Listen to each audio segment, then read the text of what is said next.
Hello, good morning. So, ito na po yon ang siisiparit sa mama.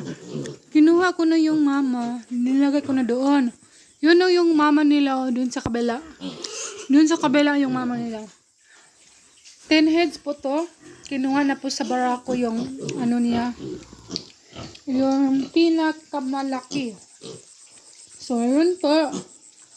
1 month old na po sila. So far, so good. Okay naman. Getting bigger. So, yun po ang small business sa pig farm. So, yan. Ito po yun ang second batch sa mama.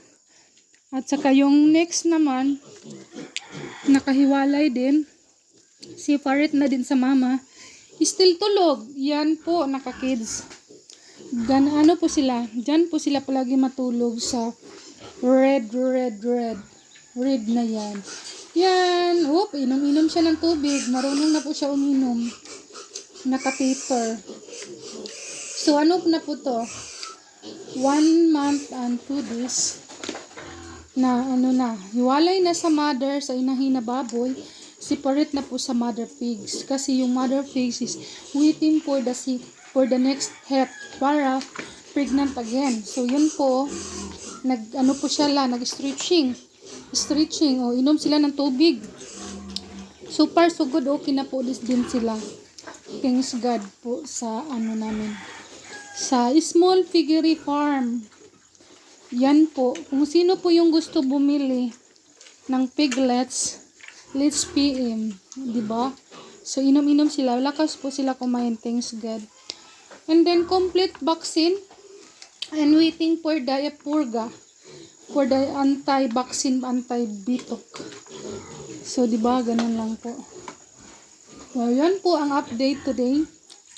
So, umiiyak yung mama nila kasi nasiparate na po sila.